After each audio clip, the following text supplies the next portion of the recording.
अस्सलाम वालेकुम and welcome to explore and more. आज मैं आई हूँ लोक मेला एक्सप्लोर करने के लिए, जो कि होता है लोक वर्षा में। ये थी इसकी टिकट एंट्री। टिकट लेने के बाद आप यहाँ से एंटर होते हैं और आप देख सकते हैं कि जो है मेला लग चुका है। लोग जो है वो स्टॉल्स लगाना शुरू हो गए हैं।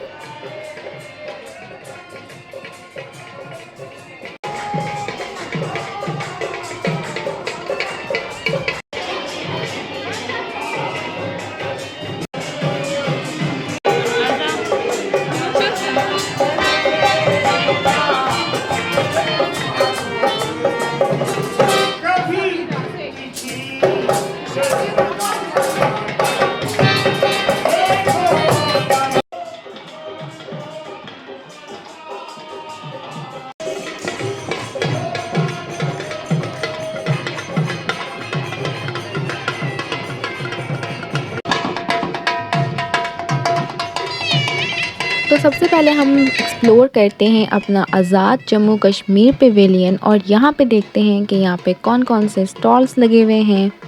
तो यहाँ पे आप देख सकते हैं डिफरेंट डिफरेंट कपड़ों के स्टॉल्स हैं, कल्चरल ड्रेसेस और शॉल्स के अलावा यहाँ पे डिफरेंट डिफरेंट फूड भी थे और फूड के साथ साथ यहाँ पे डिफरेंट आर्ट था।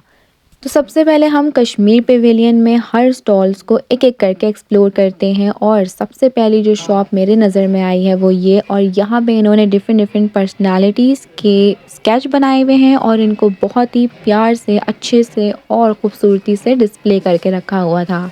इसके बाद हम इस शॉप पे आते हैं जिसे कहते हैं ट्रक आर्ट, और ये बहुत ही कलरफुल आर्ट होता है। फॉर एग्ज़ाम्पल इन्होंने डिफरेंट डिफरेंट आइटम्स के ऊपर ट्रक आर्ट किया हुआ था और यहाँ पे उसको बहुत ही खूबसूरती से डिस्प्ले करके रखा हुआ था। डिफरेंट डिफरेंट प्लेट्स के ऊपर, प्यालों के ऊपर, कप्स के ऊपर इन्होंने ट्रक आर्ट किया हुआ था और ये बहुत प्यारा लग रहा था। इसके बाद हम आते हैं अपनी एक और शॉप पे जहाँ पे सिर्फ़ और सिर्फ वुड आर्ट था, और यहाँ पे तकरीबन सारी जो शॉप्स थी वो वुड आर्ट ही डिस्प्ले कर रही थी।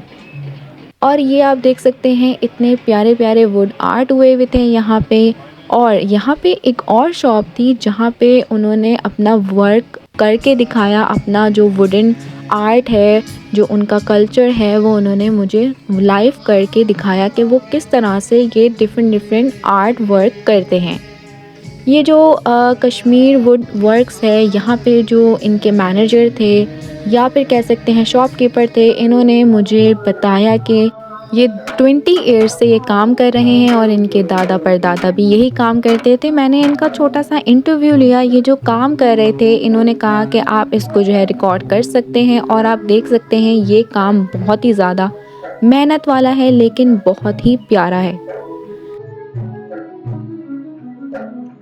और ज्वेलरी तो हर पेविलियन में मुझे नज़र आई है और डिफरेंट डिफरेंट, ये आप देख सकते हैं हैंडमेड ज्वेलरी थी। फॉर एग्जांपल नेकलेस थे, ब्रेसलेट्स थे, इयररिंग्स थी, ये सब इन्होंने हैंडमेड बनाई हुई थी। मतलब इतनी मेहनत से इन लोगों ने ये काम किया है, इसको यहाँ पे वो डिस्प्ले कर रहे हैं और अपने कल्चर को शो कर रहे हैं। आप ये देख सकते हैं ये माता पट्टी, ये यहाँ की कश्मीरियों की बहुत ही फेमस होती है और इन्होंने इतने प्यारे प्यारे नेकलेस यहाँ पे डिस्प्ले करके रखे हुए थे और साथ में इयररिंग्स भी थे।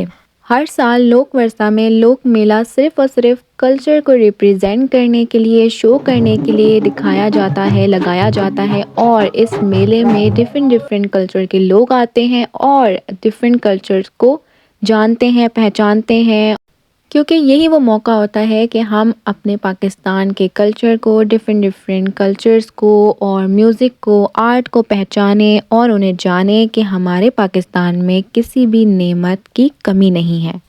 और उस नेमत का इस्तेमाल करते हुए टैलेंटेड लोग जो हैं वो सामने आते हैं और अपना टैलेंट दिखाते हैं। जैसा कि आप इस मेले में देख सकते हैं कि कितने सारे स्टॉल्स लगे हैं और कितने सारे लोगों की मेहनत जो है वो यहाँ पे शो हो रही है। कुछ लोग इनको ख़रीदते हैं, कुछ लोग इनको जो है वो काम देते हैं और कुछ लोग इनके काम को सारी दुनिया तक पहुंचाते हैं। तो मैंने भी इनके काम को देखा और आप तक पहुंचाने की भरपूर कोशिश कर रही हूं। तो आप भी इस मौके से फ़ायदा उठाएं और आएँ लोक मेला और यहाँ के डिफरेंट कल्चर को जाने पहचानें और देखें और एक्सप्लोर करें। तो यहाँ से जाते-जाते मुझे एक शॉप नज़र आई हुंज़ा जेम्स के नाम से, तो मैंने सोचा क्यों ना यहाँ पे भी शॉपकीपर से कुछ इसकी इन्फॉर्मेशन ली जाए। तो गाइस जाते-जाते मुझे ये हुंज़ा जेम्स की शॉप दिखी है, तो हम इनसे पूछते हैं कि यहाँ पे क्या प्रोडक्ट सेल करते हैं। अस्सलाम वालेकुम। वालेकुम सलाम। सर आपका नाम? मेरा नाम खलील अहमद है। सर तो आप बताएं कि आपकी शॉप जो है यहाँ पे आप क्या-क्या चीजें बेचते हैं? यहाँ पे हम जेमस्टोन, मुख्तलिफ किस्म के कटिंग स्टोन से बने हुए ज्वेलरी और हैंडमेड आइटम है सारे। ये सारे प्रोडक्ट हैंडमेड है। अच्छा, और सर अभी कहाँ से लेकर आते हैं? ये हम गिलगित बल्तिस्तान के मुख्तलिफ इलाकों से निकलते हैं, जो स्टोन निकलते हैं और कुछ कलेक्शन का हमें दूसरे ममालिक की भी रहती है, कि जैसे कुछ चीज जो स्टोन हमारे पास पाकिस्तान में मौजूद नहीं है, जैसे ओपल वगैरह है, वो हम बाहर से लेकर आते हैं। बाकी जो हमारे इलाके के जो स्टोन है, यात्रा स्टोन जो है वो हमारे अपने इलाके के हैं, पाकिस्तान के। सर बता सकते हैं कि कौन से पाकिस्तान के और कौन से आपने जो है वो उनमें से बता? हाँ, इसमें ज्यादातर पाकिस्तान के सिर्फ ओपल होता है, ओपल स्टोन वो बाहर से आता है, और एक कोरल कहते हैं इसको इंग्लिश में, उर्दू में इसको कहते हैं मरजान, वो बाहर से आता है। बाकी सारे पाकिस्तान के है। मरजान? जी जी, मरजान भी है। आप दिखा सकते हैं? जी, ये मरजान है। ये आपने बाहर से इंपोर्ट किया है? जी जी, ये बाहर से, ये अरब कंट्री से आता है। अच्छा, ये अरब कंट्री से आता है? बिल्कुल। बाकी ये सारे स्टोन जो है ना, वो ये हमारे अपने मुल्क के हैं, पाकिस्तान के। ये रूबी है। पाकिस्तान के, ये रूबी है। तो ये रूबी है। बाकी डिफरेंट नेकलेस वगैरह बनी हुई है, जैसे ये रूबी का है। अच्छा, ये रूबी के बने जी जी जी जी, माशाल्लाह ये बहुत प्यारे बने हुए हैं। ये आप लोग खुद हैंडमेड? हाँ, ये हम हैंडमेड बनाते हैं। चलिए सही। जी जी। अब इस तरह से ये क्या कहते हैं? अच्छा, ये ग्रीन वाला जो है ना, ये एमरल्ड है। एमरल्ड, ठीक है। और ये वाला ये जरकून है। जरकून है, जी जी, ठीक है। इस तरह ये मल्टी में सब कुछ सब लगे हुए हैं, एमरल्ड, रूबी, सफायर वगैरह। तो इन्हें क्या कहते हैं? ये लेजर वर्क से बना हुआ है। ये वाला जो है ना, ये जो 4 पीस है ना, ये लेजर वर्क के है। बाकी फिर ये डिफरेंट स्टोन के हैं सारे। जैसे ये मैं आपको बता दूंगा, जैसे ये अभी है, ये एमेथिस्ट है। अच्छा, एमेथिस्ट की तस्वीर है, एमेथिस्ट की स्टोन है। जैसे ये अकीक की तस्वीर है। अच्छा, अकीक की। और फिर इसमें ये है कि अकीक के डिफरेंट कलर्स है। ये वाले देखें, ये भी अकीक का ही कलर है। तो ये सारे जो है हैंडमेड है, सारे हैंडमेड है। जी जी, चलिए ठीक है, बहुत शुक्रिया सर आपका। इसके बाद मुझे ये एक स्टॉल नज़र आया। यहाँ पे वो कोई प्रोडक्ट तो नहीं सेल कर रहे थे, लेकिन इन्होंने यहाँ पे एक मॉडल बना के रखा हुआ था। तो मैंने सोचा कि मैं इनसे पूछती हूँ कि यहाँ पे इन्होंने ये किस चीज़ का मॉडल बनाया हुआ है और ये क्या शो करवा रहे हैं। क्या बनाया हुआ है? ये हमने एक नर्सरी का हमने एक बनाया है मॉडल।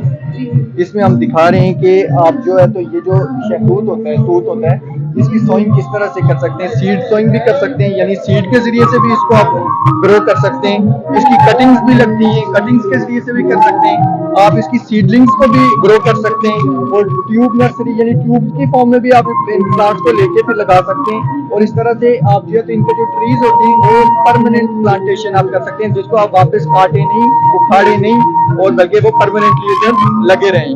जिधर से पत्ते तोड़ के आप तो फिर रेशम के कीड़ों को खिलाते हैं। ये आप हमने एक मॉडल बताया हुआ है नर्सरी का। और इस साइड आ जाए, इस साइड में आपको लाइफ साइकिल बताता हूँ। ठीक है।